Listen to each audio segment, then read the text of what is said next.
Hello everyone, welcome to my channel current affairs with Anuradha.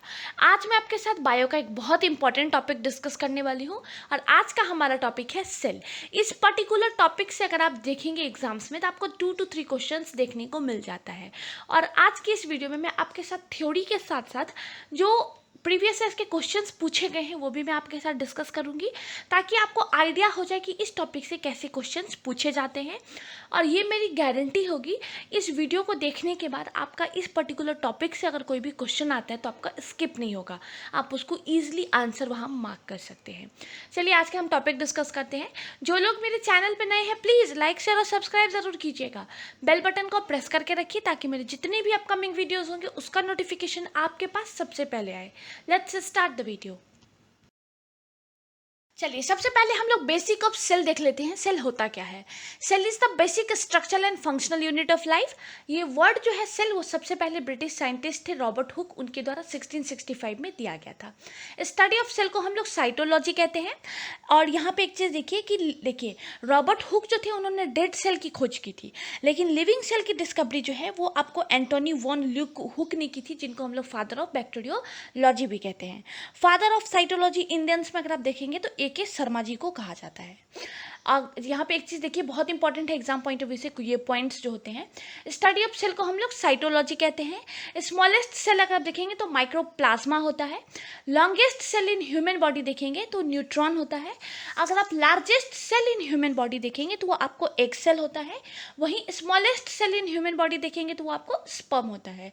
ये कुछ question है बहुत फ्रिक्वेंटली आस्क्ड होते हैं एग्जाम्स में। बिगेस्ट सेल देखेंगे तो वो एग ऑफ ऑस्ट्रिच होता है। सेल थ्योरी जो है वो स्लाइडेन एंड स्वॉन के द्वारा 1838 से 1839 में दी गई थी। देखिए सेल थ्योरी जो है वो स्लाइडेन और स्वान के द्वारा दी गई थी। अब हम लोग मेन फीचर्स देख लेते हैं सेल थ्योरी का। सेल थ्योरी कहता क्या है? सेल थ्योरी के हिसाब से all organism are composed of cell. Body of every organism is made of cell. Each cell arises from pre existing cell. Every organism start its life from single cell. ये इसकी basic features थे cell theory के। मैं आपको इसलिए यहाँ पे ये बता देती हूँ क्योंकि बहुत सारे एग्जाम्स में ये भी पूछा जाता है। एग्जाम पॉइंट ऑफ व्यू से इस पर्टिकुलर टॉपिक से जो जो क्वेश्चन पूछे जाएंगे ना, मेरी पूरी कोशिश है कि मैं आपको कवर करा दूं। चलिए अब हम लोग देखते हैं सेल जो होता है वो दो तरीके का होता है, प्रोकैरियोटिक एंड यूकैरियोटिक। इसके बेसिक डिफरेंसेस देख लेते हैं। अगर आप प्रोकैरियोटिक देखेंगे ना तो उसमें न्यूक्लियस और सेल मेम्ब्रेन जो है वो एब्सेंट होता है और वो आपको सिंगल सेल्ड होता है। वहीं अगर आप यूकैरियोटिक देखेंगे तो इसमें न्यूक्लियस और सेल मेम्ब्रेन प्रेजेंट होता है। ये या तो आइदर सिंगल सेल्ड होता है या फिर मल्टी सेलुलर भी हो सकता है। प्रोकैरियोटिक में साइज ऑफ सेल बहुत छोटा होता है। यूकैरियोटिक में साइज ऑफ सेल जो है वो आपको जनरली लार्ज होता है। न्यूक्लियस एब्सेंट है प्रोकैरियोटिक में, यूकैरियोटिक में प्रेजेंट है। It contain single chromosome which is circular in shape. Eukaryotic में मोर देन 1 क्रोमोसोम्स होते हैं। अब आप बेसिक चीज़ें और देख लीजिए। माइट्रोकॉन्ड्रिया प्रोकैरियोटिक में एब्सेंट है। गोल्गी बॉडीज भी एब्सेंट है एंड लाइकोसोम जो है वो भी आपको एब्सेंट होता है। वहीं अगर आप यूकैरियोटिक में देखेंगे तो माइट्रोकॉन्ड्रिया, गोल्गी बॉडीज एंड लाइजोम ये तीनों प्रेजेंट होते हैं। बहुत सारे एग्जाम्स में आपसे क्वेश्चन पूछा जाता है कि प्रोकैरियोटिक में क्या क्या इसके फीचर्स है। इस तरीके से आपसे क्वेश्चन पूछे जाते हैं, तो आप इनका बेसिक डिफरेंस जो है एक बार ध्यान से देख लीजिए। चलिए अब हम लोग डिस्कस करेंगे structure of a typical cell. सबसे पहले हम लोग सेल वॉल देख लेते हैं। सेल वॉल जो है वो आउटर मोस्ट सरफेस होता है प्लांट का, बैक्टीरिया का एंड फंगी का। सेल वॉल ह्यूमन में नहीं पाया जाता है। नॉन लिविंग होता है, फ्रीली परमिएबल होता है, मेडअप ऑफ सेलुलोज और chitin. It provide shape and rigidity to cell. अगर आप इसका बेसिक फंक्शन देखेंगे सेल वॉल क्यों होता है प्लांट वगैरह में, तो देखिए इसका बेसिक फंक्शन यही है कि ये प्रोटेक्ट करता है सेल को फ्रॉम लो और हाई हीट, इन सब चीज़ों से प्रोटेक्ट करता है। चलिए एक और क्वेश्चन जो बहुत इंपॉर्टेंट है, एग्जाम में पूछा ही जाता है। सेल वॉल जो होता है प्लांट में वो मेडअप ऑफ सेलुलोज। वहीं अगर आप फंगस में देखेंगे तो काइटिन से बना होता है। बैक्टीरिया में देखेंगे तो पैक्टिन से बना होता है सेल वॉल। पैक्टिन जो है वो प्रोटीन प्लस कार्बोहाइड्रेट होता है। ये कुछ फ्रिक्वेंटली आस्क्ड क्वेश्चन है जो मैं साथ के साथ आपके साथ डिस्कस करती चलूंगी। नेक्स्ट है हमारा सेल मेम्ब्रेन, जिसको हम लोग प्लाज्मा मेम्ब्रेन भी कहते हैं। ये सेकेंड सरफेस होता है plant, fungi end of bacteria का। वहीं अगर आप ह्यूमन में देखेंगे तो ये सबसे आउटर मोस्ट लेयर होता है। It regulate movement of molecules inside and outside cell. In animal cell, it forms outer covering, while in plant it is found within cell wall. Cell membrane is made up of phospholipid molecules. देखिए ये जो cell wall होता है वो lipid and fats and protein से मिल करके बना होता है. अगर आप इसका बेसिक फंक्शन देखेंगे तो ये ट्रांसपोर्ट करता है न्यूट्रिएंट्स को one cell to another cell. इसका बेसिक फंक्शन है. अब हम नेक्स्ट डिस्कस कर लेते हैं प्रोटोप्लाज्म. प्रोटोप्लाज्म जो होता है वो मिक्सचर होता है साइटोप्लाज्म एंड न्यूक्लियोप्लाज्म का. ये नेम जो है प्रोटोप्लाज्म सबसे पहले पुरकिंजे ने 1839 में दिया था. It is a fluid inside plasma membrane. देखिए ये जो प्रोटोप्लाज्म होता है ना वो 2 पार्ट्स में डिवाइडेड होते हैं, साइटोप्लाज्म एंड न्यूक्लियोप्लाज्म. अगर मैं आपको साइटोप्लाज्म बताऊं तो the liquid found outside the nuclear membrane cytoplasm होता है. साइटोप्लाज्म की कुछ चीज़ें और देख लीजिए. ये लिक्विड होता है सेल में जो कि मेडअप होता है वाटर एंड सॉल्ट से. Large amount of water, so it provide moisture to the cell and transmit nutrients within the cell. यहाँ पे एनएरोबिक रेस्पिरेशंस जो होते हैं वो साइटोप्लाज्म में होते हैं. यहाँ पे 2 ATP energy is produced in cytoplasm. देखिए मैं प्रोटोप्लाज्म के बारे में एक चीज़ और आपको बता देती हूँ. देखिए ये जो नेम है प्रोटोप्लाज्म वो तो पुरकिंजे के द्वारा दिया गया था और इसको लिविंग फ्लूइड ऑफ सेल भी कहा जाता है. ये आपको होल बॉडी में पाया जाता है. मैंने आपके साथ पहले भी डिस्कस किया था कि प्रोटोप्लाज्म 2 टाइप्स का होता है, साइटोप्लाज्म एंड न्यूक्लियोप्लाज्म. साइटोप्लाज्म जो होता है वो fluid found outside nuclear membrane होता है. वहीं न्यूक्लियोप्लाज्म जो होता है इसका फ्लूइड जो है वो न्यूक्लियर मेम्ब्रेन के इनसाइड में पाया जाता है. कुछ और चीज़ें जो एग्जाम पॉइंट ऑफ व्यू से इंपॉर्टेंट है वो भी हम डिस्कस कर लेते हैं. 99% ऑफ प्रोटोप्लाज्म जो होता है वो मेडअप ऑफ ऑक्सीजन, जिसमें 76% ऑक्सीजन होता है, कार्बन 10.5% होता है, हाइड्रोजन 10% होता है, नाइट्रोजन 2.5% होता है. Ratio of inorganic to organic compound in protoplasm is 81 ratio 19. 80% of the protoplasm is water.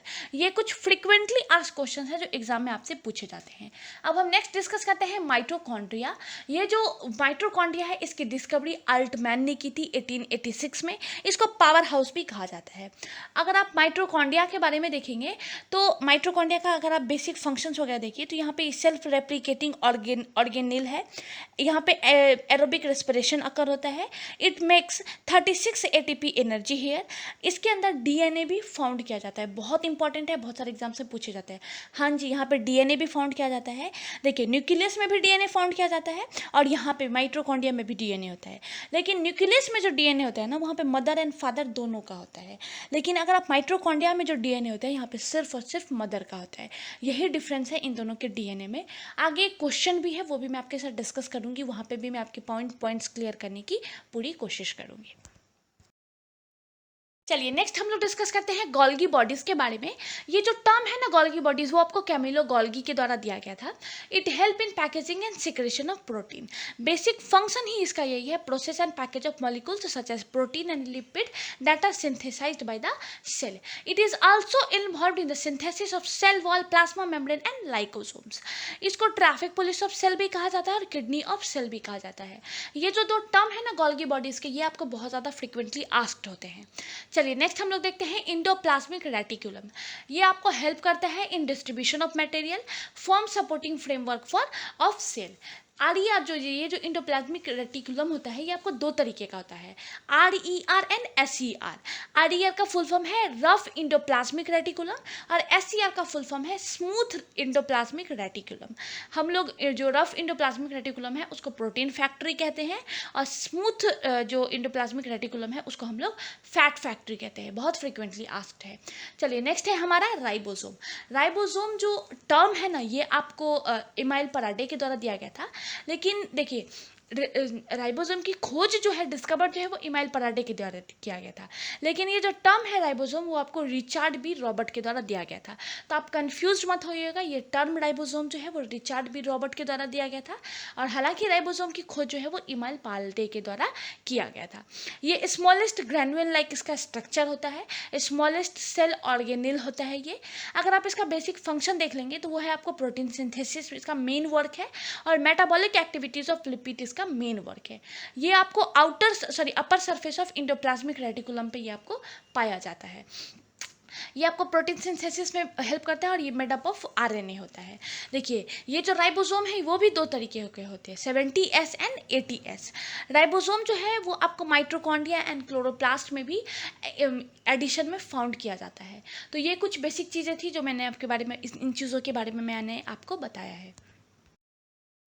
चलिए अब हम नेक्स्ट स्ट्रक्चर देख लेते हैं, लाइकोसोम। लाइकोसोम अगर आप देखेंगे तो इसका सार्क लाइक का इसका स्ट्रक्चर होता है, bounded by single membrane and contain hydrolytic enzymes. ये जो लाइकोसोम है इसको डिस्कवर किया गया था डी डुवे के द्वारा। अगर आप इसका बेसिक फंक्शन देखेंगे तो इसका बेसिक फंक्शन है इंट्रासेलुलर डाइजेशन, मतलब ये अपने सेल के अंदर ही डाइजेस्ट करता है। ये जो है आपको गोल्गी बॉडीज में फाउंड किया जाता है। इसमें देखिए डाइजेशन दो स्टेजेस में होता है। पहला स्टेज में ये किल बैक्टीरिया एंड वायरस को किल करता है एंड दूसरे में ये आपको एंजाइम्स को डाइजेस्ट करता है। गोल्गी बॉडीज में पाया जाता है। इसको सुसाइडल बैग भी कहा जाता है, बहुत इंपॉर्टेंट है, बहुत सारे एग्जाम्स में पूछा जाता है। देखिए इसको सुसाइडल बैग इसलिए कहा जाता है क्योंकि द एंजाइम फाउंड इन लाइकोसोम में डाइजेस्ट द एंटायर सेल, लेकिन वो अपने सेल के बाहर डाइजेस्ट नहीं कर सकता है। मान लीजिए वो अपने सेल से वो जो एंजाइम से अगर दूसरे सेल में चला जाएगा तो वो जो सेल है वो कंप्लीट डेड हो जाएगा, इसलिए इसको सुसाइडल बैग भी कहा जाता है। चलिए हम नेक्स्ट देख लेते हैं। नेक्स्ट है हमारा सेंट्रोजोम। ये जो सेंट्रोजोम है इसको बोवेडी के द्वारा डिस्कवर किया गया था। It is only found in animal cell taking part in cell division. ये जो सेंट्रोजोम्स है वो ह्यूमन सेल में नहीं पाया जाता है, मतलब प्लांट सेल में नहीं पाया जाता, सॉरी एनिमल में पाया जाता है, प्लांट में नहीं पाया जाता है। नेक्स्ट हम लोग देख लेते हैं प्लास्टिड। ये आपको सिर्फ और सिर्फ प्लांट सेल में पाया जाता है और ये देखेंगे ना आपको तीन तरीके का होता है, क्लोरोप्लास्ट, क्रोमोप्लास्ट एंड ल्यूकोप्लास्ट। अब मैं आपको थोड़ी थोड़ी चीज़ें इनके बारे में आगे बता दूंगी। नेक्स्ट हम देख लेते हैं वैक्यूल। ये स्टोटॉक्सिक मेटाबॉलिक वेस्ट करता है। न्यूक्लियस देख लेते हैं, इसको कंट्रोल रूम ऑफ सेल भी कहा जाता है। देखिए न्यूक्लियस के बारे में कुछ चीज़ें और बता देती हूँ। न्यूक्लियस जो होता है वो लार्जेस्ट सेल ऑर्गेनाइल है एनिमल सेल में। ये जो न्यूक्लियस है ना इसको डिस्कवर किया गया था रॉबर्ट ब्राउन के द्वारा 1838 में। देखिए इसको सेंटर ऑफ हेरिडिटी भी कहा जाता है क्योंकि न्यूक्लियस के अंदर ही आपको डीएनए, आरएनए एंड क्रोमोसोम्स जो थे वो आपको फाउंड किए जाते हैं। इसको brain manager and controller of the cell भी कहा जाता है। ये कुछ टर्म्स है जो इसके लिए यूज़ किए जाते हैं। बहुत फ्रिक्वेंटली आस्क्ड क्वेश्चन है। यहाँ इस टॉपिक में मैं आपको इतने अच्छे से ये चीज़ें कवर कराने की मेरी पूरी कोशिश है कि एग्जाम में आपका कुछ भी छूटे ना, बशर्ते आप इसको अच्छे से ध्यान से पढ़िए एक बार। मैंने आपके साथ प्लास्टिड डिस्कस किया था जिसको मैंने आपको बताया था कि वो सिर्फ और सिर्फ आपको प्लांट सेल में पाया जाता है और वो लार्जेस्ट ऑर्गेनाइल है प्लांट सेल का वो सबसे बड़ा कोशिका होता है। अगर मैं आपको प्लांट सेल के बारे प्लास्टिड के बारे में बताऊँ तो ये 3 टाइप्स के होते हैं, क्लोरोप्लास्ट, क्रोमोप्लास्ट एंड ल्यूकोप्लास्ट। मैं आपको बेसिक फंक्शंस बताते चलती हूँ। देखिए क्लोरोप्लास्ट जो होता है उसी को हम किचन ऑफ द सेल भी कहते हैं। अगर आप इसका बेसिक फंक्शन देखिएगा तो ये आपको ग्रीन कलर प्रोवाइड करता है प्लांट को, टेक पार्ट इन फोटोसिंथेसिस। मतलब अगर आप लीन थीन लैंग्वेज में मैं आपको बताऊँ तो क्लोरोप्लास्ट का बेसिक काम है यहाँ पे पेड़ जो होता है उसका खाना बनता है, इसलिए इसको किचन ऑफ द सेल भी कहा जाता है। नेक्स्ट देख लेते हैं क्रोमोप्लास्ट। क्रोमोप्लास्ट जो होता है अगर आप इसका फंक्शन देखेंगे तो it provide various colour to the plant like flower, fruit etc. इसका बेसिक काम है कलर्स प्रोवाइड करना। जैसे अगर आप देखेंगे टोमेटो का रेड कलर वो आपको लाइकोपीन की वजह से होता है। वहीं अगर आप येलो और ऑरेंज कलर अगर आप कैरोट का देखते हैं तो ये आपको कैरोटाइन की वजह से होता है। अगर आप देखेंगे जो रेडिश टाइप का कलर होता है या फिर ये कहें कि शुगर बीट जो फाउंड होता है वो आपको बेटानिन की वजह से होता है। तो ये जो क्रोमोप्लास्ट है इसका बेसिक काम यही है कि ये डिफरेंट प्लांट, डिफरेंट फ्रूट्स को कलर प्रोवाइड करता है। नेक्स्ट है हमारा ल्यूकोप्लास्ट जो कि कलरलेस होता है। अगर आप इसका फंक्शन देखिएगा तो it store the food in the form of starch, fat and protein found in root and underground stems. ये भी यहाँ पे बहुत इंपॉर्टेंट है, एग्जाम्स में आपसे ये पूछे जाते हैं। चलिए नेक्स्ट हम लोग देख लेते हैं क्रोमोसोम। क्रोमोसोम जो होता है उसका थ्रेड लाइक स्ट्रक्चर होता है found in the nucleus as chromatin material. It become visible during cell division. देखिए क्रोमोसोम जो होता है वो न्यूक्लियस के अंदर होता है और क्रोमोसोम के अंदर डीएनए होता है और डीएनए के अंदर जो होता है वो जेनी होता है। जेनी का बेसिक काम है जो हमारे जो जनरेशन टू जनरेशन जो हमारा इन्फॉर्मेशन जो हमारी हेरिडिटी को आगे बढ़ाना है वो जेनी का बेसिक काम है। अगर मैं आपको क्रोमोसोम के बारे में बताऊँ तो ये मेडअप होता है डीएनए एंड प्रोटीन से और इस प्रोटीन को हम लोग हिस्टोन कहते हैं, जो कि आपको हेल्प करता है हेरिडिटी में। स्मॉलेस्ट यूनिट है जेनी, जिसके अंदर आपको जो इन्फॉर्मेशन, मतलब हमारे जनरेशन टू जनरेशन का जो इन्फॉर्मेशन है वो जेनी के द्वारा ही आगे बढ़ाया जाता है। Genes are made up of DNA which are the carrier of genetic information from generation to generations. Genes जो होता है वो भी डीएनए प्लस हिस्टोन, जिसको हम प्रोटीन बोलते हैं, उससे मिलकर के बना हुआ होता है। ये जो वर्ड है ना क्रोमोजोम, वो वाल्डेयर के द्वारा 1888 में दिया गया था। ये जो नाम है वो दिया गया था वाल्डेयर के द्वारा। अब एग्जाम पॉइंट ऑफ व्यू से दो तीन चीज़ें और बहुत इंपॉर्टेंट है। पहले मैं एक और चीज़ मैं आपको बता देती हूँ। देखिए, अगर क्रोमोजोम पेयर में होता है तो उसको हम लोग डाइप्लॉइड बोलते हैं। वही अगर आप अनपेयर्ड होते हैं तो उसको हम लोग हैप्लॉइड बोलते हैं। देखिए, पेयर क्या होता है, अनपेयर क्या होता है, मैं आपको बता देती हूँ। देखिए, आपको पता है कि हमारे बॉडी में 23 का पेयर होता है, ठीक है। अगर वो अनपेयर्ड हो जाएगा तो हमारा जो स्ट्रक्चर है, जो हमारा आप बोलेंगे जो जिसको बोलते हैं जेनेटिक डिसऑर्डर हो बोलते हैं, वो आपको इन क्रोमोसोम के डिसऑर्डर की वजह से ही होता है। कुछ बहुत सारे एग्जाम्स में आपको किस किस में कितने नंबर ऑफ क्रोमोसोम्स है डिफरेंट ऑर्गेनिज्म में, ये भी आपको पूछा जाता है। वो भी मैं आपके साथ आगे डिस्कस कर लेती हूँ। अगर आप देखेंगे पिजन में तो आपको 40 पेयर ऑफ क्रोमोसोम होता है, चिंपैंजी में 24 पेयर्स होता है, कैट में 19 पेयर्स होता है, अनियन में अगर आप देखेंगे तो 8 पेयर्स होता है, डॉग में 39 पेयर्स, ह्यूमन में 23 पेयर्स होता है, फ्रॉग में 13 पेयर्स होते हैं, पी में 17 पेयर्स होते हैं, हॉर्स में 32 पेयर्स होते हैं, वीट में 21 पेयर, टोमेटो में 12 पेयर्स एंड एस्कैरिस में 1 पेयर्स होते हैं। देखिए, ये पेयर्स इसलिए इंपॉर्टेंट होते हैं क्योंकि अगर ये अनपेयर्ड हो जाएंगे ना, मतलब 23 का 2 सेट्स होता है ह्यूमन बॉडी में, अगर आपको 23 का होता है तब तो हम एक नॉर्मल बिहेवियर, हमारा नॉर्मल ह्यूमन बींग्स की तरह हम होते हैं। लेकिन अगर ये क्रोमोसोम अगर अनपेयर्ड हो जाता है तो आप बहुत सारे बच्चों का देखते होंगे मेंटल डिसऑर्डर रहता है, बाय बर्थ होता है, बहुतों का कुछ स्ट्रक्चर्स चेंज होते हैं, इन सारी चीज़ें होती है वो क्रोमोसोम की वजह से ही होता है। इवन अगर आप जेंडर देखेंगे चाइल्ड का, वो भी आपको क्रोमोसोम की वजह से ही डिसाइडेड होता है। आगे हम लोग डीएनए एंड आरएनए भी देख लेते हैं। चलिए, अब हम लोग डिस्कस कर लेते हैं पहले न्यूक्लिक एसिड क्या होता है। देखिए, न्यूक्लिक एसिड जो होता है कॉम्प्लेक्स ऑर्गेनिक कंपाउंड है जो कि सेल के अंदर पाया जाता है। It contain specific genetic instruction in coded form. Nucleic acid दो तरीके का होता है, डीएनए और आरएनए। डीएनए का फुल फॉर्म देख लीजिए, डीएनए का फुल फॉर्म है डीऑक्सीराइबो न्यूक्लिक एसिड। ये जो वर्ड है ना वो सबसे पहले फ्रेडरिक मेचर के द्वारा दिया गया था। डीएनए एक मैक्रोमोलिक्यूल्स है in which large number of nucleotides are present. देखिए, न्यूक्लियोटाइड्स जो होता है वो बैकबोन होता है आपको डीएनए का बैकबोन है। ये 3 तरीके का होता है, nitrogen based, deoxyribose sugar and phosphate group. Nitrogen based जो होता है इसको हम लोग बिल्डिंग ब्लॉक्स बोलते हैं। यहाँ पे मैं आपको एक और इंपॉर्टेंट चीज़ बता देती हूँ। देखिए, जैसे हमारे बॉडी में जो जेनेटिक इन्फॉर्मेशन है वो तो डीएनए के द्वारा कोडेड किया जाता है। डीएनए के द्वारा आपको जेनेटिक मटेरियल जो है ह्यूमन बॉडी में वो डीएनए का बेसिक काम है। लेकिन वही अगर आप आरएनए देख लेंगे ना, तो आरएनए का हमारी बॉडी में काम है कि वो सिर्फ और सिर्फ राइबोसोम को हेल्प करता है प्रोटीन में राइबोसोम किस तरीके से प्रोटीन बनाएगा उसमें आपको आरएनए हेल्प करता है। लेकिन आरएनए जो है वो जेनेटिक मटेरियल है वायरस का। मतलब हमारे बॉडी में आरएनए और डीएनए दोनों जेनेटिक इन्फॉर्मेशन का काम नहीं कर सकता है। हमारे में डीएनए सिर्फ हमारे जेनेटिक इन्फॉर्मेशंस को, मटेरियल को आपको ट्रांसपोर्ट करने का काम सिर्फ डीएनए का है। आरएनए हमारे बॉडी में हेल्प करता है राइबोसोम को प्रोटीन बनाने में। और आरएनए जो है वो आपको जेनेटिक मटेरियल है वायरस का। ये बहुत इंपॉर्टेंट है, आप इसको ध्यान में रखिएगा। चलिए, आगे हम डिस्कस कर लेते हैं। नाइट्रोजन बेस मैंने आपको बताया था कि इसको बिल्डिंग ब्लॉक भी कहा जाता है। नाइट्रोजन बेस जो होते हैं वो 2 तरीके के होते हैं, प्यूराइंस एंड पाइरिडीमाइंस। प्यूराइंस देखेंगे तो उसमें आपको 2 तरीके के नाइट्रोजन बेस होते हैं, एडिनाइन एंड ग्यूनाइन। एंड आप पाइरिडीमाइंस देखेंगे तो उसमें आपको होता है थाइमीन एंड साइटोसाइन। तो आप डीएनए में याद रखिए AGTC होता है।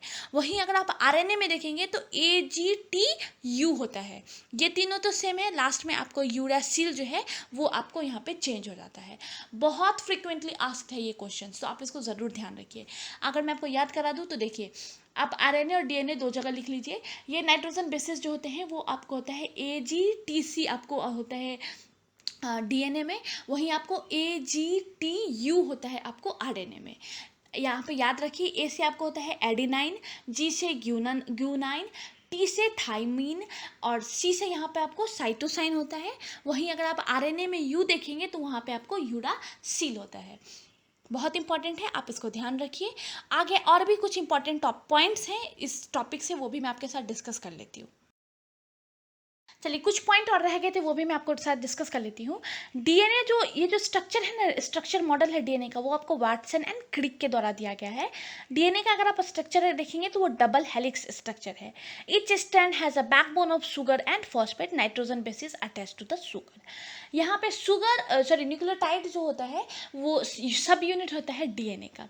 न्यूक्लियोटाइड सब यूनिट है डीएनए का। शुगर प्लस नाइट्रोजनियस बेस होता है उसको हम लोग न्यूक्लियोसाइड कहते हैं।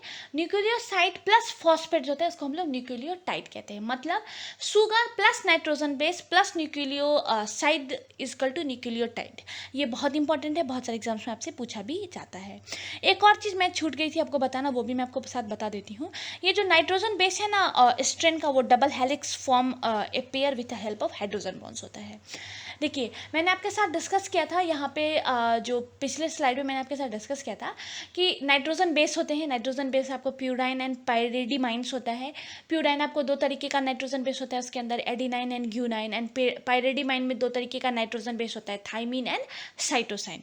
अब यहाँ पे देख लीजिए, एडेनाइन एंड थाइमाइन जो होता है, थाइमीन जो होता है वो कॉम्प्लीमेंट्री होता है एक ईच अदर के। वहीं अगर आप साइटोसाइन देखेंगे वो आपको कॉम्प्लीमेंट्री होता है ग्यूनाइन का। बहुत इंपॉर्टेंट है। एक चीज़ मैं यहाँ पे और बता देती हूँ, ये जो एडेनाइन है वो थाइमीन के साथ डबल हाइड्रोजन बॉन्ड से बना हुआ होता है। वहीं अगर आप ये जो देखेंगे ग्यूनाइन एंड साइटोसाइन जो होता है वो आपको 3 हाइड्रोजन बॉन्ड से मिलकर के बना होता है। मतलब इसका एडेनाइन एंड ग्यूनाइन का, सॉरी, ए एंड टी, आप कंफ्यूज मत होइएगा, आप इसको लिखते चलिए। ए एंड टी जो होता है वो आपको डबल हाइड्रोजन बॉन्ड से मिल करके बनाता है। वहीं अगर आप जी और सी देखेंगे तो आपको ट्रिपल हाइड्रोजन बॉन्ड से जुड़ा हुआ होता है। बहुत इंपॉर्टेंट है, बहुत फ्रिक्वेंटली आस्क्ड है। चलिए नेक्स्ट हम लोग देख लेते हैं। जेनी जो है वो आपको हेरिडेटरी यूनिट है, made up of special segment of DNA found on the chromosome. ये जो जेनी है ना, इसी का बेसिक काम है हमारे अंदर जो हमारे हेरिडेटरी जो हमारे जेनेटिक जो हमारे गुण हैं उसको लाना, ये इसी का बेसिक काम होता है। Change in base sequence of gene is called mutation. Theory of mutation de Vries के द्वारा दिया गया था। अब हम लोग डिस्कस कर लेते हैं यहाँ पे आपको transcription is a process of copying A segment of DNA into RNA. इसको हम लोग ट्रांसक्रिप्शन कहते हैं। रेप्लिकेशन कहते हैं सिंथेसिस ऑफ डीएनए को। कुछ और टर्म्स है वो भी मैं आपको बता देती हूँ यहाँ पे। देखिए, अगर आप लेंथ देखेंगे 1 हेलिक्स ऑफ डीएनए का, वो आपको 3.4 nm उसको कहते हैं। Number of base pair in 1 हेलिक of DNA देखेंगे तो आपको 10 है। बहुत इंपॉर्टेंट है, बहुत फ्रिक्वेंटली आस्क्ड होता है। अब आप कुछ लीन एंड थिन लैंग्वेज में कुछ चीज़ें समझ लीजिए। डीएनए टू डीएनए बनाने की प्रक्रिया जो होता है उसको हम लोग रेप्लिकेशन कहते हैं। वहीं डीएनए टू आरएनए बनाने की जो प्रक्रिया होता है उसको हम लोग ट्रांसक्रिप्शन कहते हैं। डीएनए टू आरएनए बनाने में जो एंजाइम यूज़ होता है, हेल्पिंग एंजाइम, उसको हम लोग ट्रांसक्रिप्टेज कहते हैं। और आरएनए टू डीएनए बनाने की प्रक्रिया जो होती है ना, उसको हम लोग रिवर्स ट्रांसक्रिप्शन कहते हैं।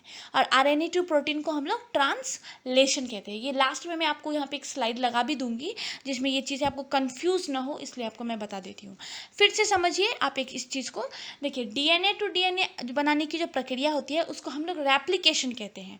वहीं अगर आप देखेंगे डीएनए टू आरएनए बनाने की प्रक्रिया को हम लोग ट्रांसक्रिप्शन कहते हैं।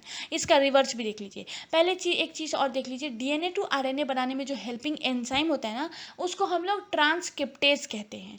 और आरएनए टू डीएनए बनाने की प्रक्रिया, देखिए, डीएनए टू आरएनए बनाने की प्रक्रिया को हम लोग ट्रांसक्रिप्शन कहते थे। वहीं इसका रिवर्स देखेंगे, आरएनए टू डीएनए बनाने की प्रक्रिया, इसको हम लोग रिवर्स ट्रांसक्रिप्शन कहते हैं। और आरएनए टू प्रोटीन बनाने की जो प्रक्रिया होती है इसको हम लोग ट्रांसलेशन कहते हैं। बहुत इंपॉर्टेंट है। एक और मैं आपको पॉइंट यहाँ पे समझा देती हूँ।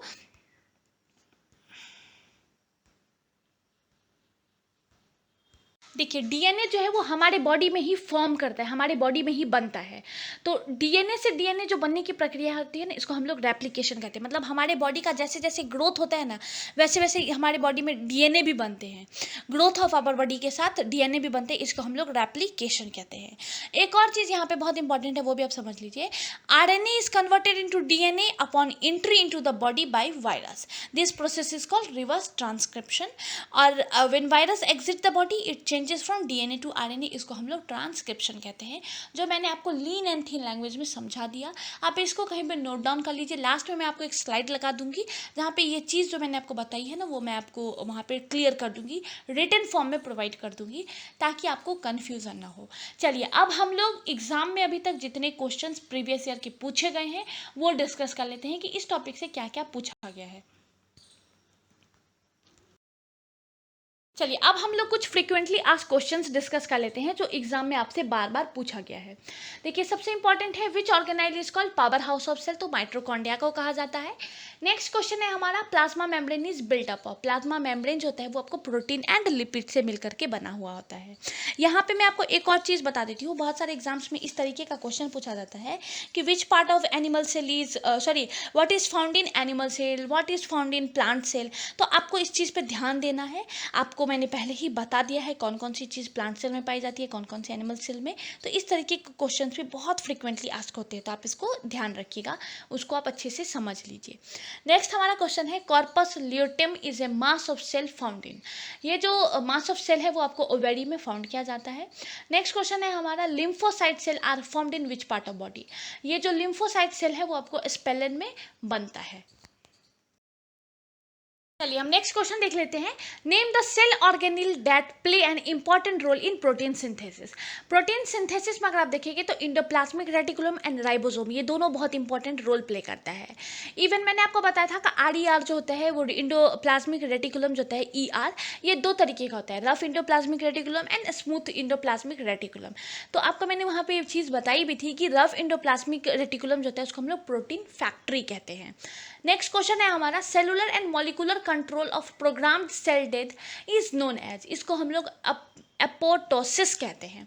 Number of chromosome pair found in human body 23 है। इसी तरीके से जितने भी डिफरेंट जो आपको ऑर्गेनिज्म है उनमें कितने नंबर ऑफ क्रोमोसोम्स पाए जाते हैं, ये आप ज़रूर ध्यान रखिएगा, बहुत सारे एग्जाम्स में पूछा जाता है। नेक्स्ट क्वेश्चन है हमारा reason of large scale diversity among organism is, इसका बेसिक रीज़न है म्यूटेशन, ये एक बेसिक रीज़न है, इसी की वजह से इतनी ज़्यादा डाइवर्सिटी देखने को आपको मिल जाती है। चलिए, हमारा नेक्स्ट क्वेश्चन है which of the following does not have sex hormones, तो इनमें से लिजार्ड जो है इनके पास सेक्स हार्मोन्स नहीं होता है। नेक्स्ट क्वेश्चन बहुत इंपॉर्टेंट, बहुत फ्रीक्वेंटली आस्क्ड होता है, animal cell and plant cell both contain, देखिए इन दोनों में सेल मेम्ब्रेन होता है, साइटोप्लाज्म होता है एंड न्यूक्लियस होता है। इसके अलावा अगर आप देखेंगे तो ये तीनों तो इन दोनों में पाया जाता है, लेकिन plant cell and animal cell के मैं आपको कुछ बेसिक डिफरेंसेस भी बता देती हूँ। एनिमल सेल जो होता है वो जनरली स्मॉलर साइज में होता है, लेकिन प्लांट सेल जो होता है वो लार्ज साइज में होता है। एनिमल सेल में आपको सेल वॉल एब्सेंट है, लेकिन आपको इसमें देखेंगे अगर आप प्लांट सेल में तो सेल वॉल जो है आपको बहुत पतला सा आपको फाउंड किया जाएगा, प्रेजेंट तो होता है लेकिन मेडअप ऑफ सेलुलोज एंड चिंटिनिन से मिला हुआ होता है। प्लास्टिड देखेंगे तो वो आपको एनिमल सेल में एब्सेंट होता है, लेकिन आपको प्लांट सेल में प्रेजेंट होता है। सेंट्रोजोम देखेंगे तो आपको एनिमल सेल में तो प्रेजेंट होता है, लेकिन प्लांट सेल में वो आपको एब्सेंट होता है। वैक्यूलस देखेंगे तो वो आपको प्लांट सेल में अगर आप एनिमल सेल में अगर मैं आपको बताऊं तो स्मॉलर इन साइज होता है, लेकिन अगर आप प्लांट सेल में देखेंगे तो आपको बड़े साइज का होता है। तो ये कुछ बेसिक डिफरेंसेस है plant cell and animal cells में जो आपको याद रखने पड़ेंगे, क्योंकि बहुत सारे एग्जाम्स में ये आपसे पूछा जाता है। नेक्स्ट हमारा क्वेश्चन है cell wall and green plastids are absent in animal because, देखो सेल वॉल और ग्रीन प्लास्टेट्स होते हैं वो तो आपको एब्सेंट होता है एनिमल में, लेकिन ये आपको प्रेजेंट होता है प्लांट सेल में, मैंने आपको ऊपर बता भी दिया था। नेक्स्ट क्वेश्चन देख लीजिए, which organelle in cell other than nucleus content DNA, मैंने आपको जब मैं आपको माइट्रोकॉन्ड्रिया पढ़ा रही थी तब मैंने आपको बताया भी था कि माइट्रोकॉन्ड्रिया में भी डीएनए फाउंड होता है। देखिए दो चीज़ों में डीएनए होता है, न्यूक्लियस में भी होता है और आपको माइट्रोकॉन्ड्रिया में भी होता है, लेकिन न्यूक्लियस में जो होता है वो डीएनए आपको मदर फादर दोनों का होता है वहाँ पे, लेकिन अगर आप माइट्रोकॉन्ड्रिया में देखेंगे तो सिर्फ और सिर्फ मदर का ही होता है। इसके अलावा अगर आप डीएनए देखेंगे तो आपको क्लोरोप्लास्ट में भी मिल जाता है देखने को। बहुत फ्रिक्वेंटली आस्क्ड ये क्वेश्चन है, आप इसको ज़रूर ध्यान में रखिए। चलिए एट लास्ट में कुछ पॉइंट और हम लोग देख लेते हैं। देखिए डीएनए को डिस्कवर जो है वो फ्रेडरिक मेचर के द्वारा 1869 में किया गया था, लेकिन इसका जो डबल हेलिक्स मॉडल है डीएनए का वो आपको वाटसन एंड क्रिक के द्वारा दिया गया था।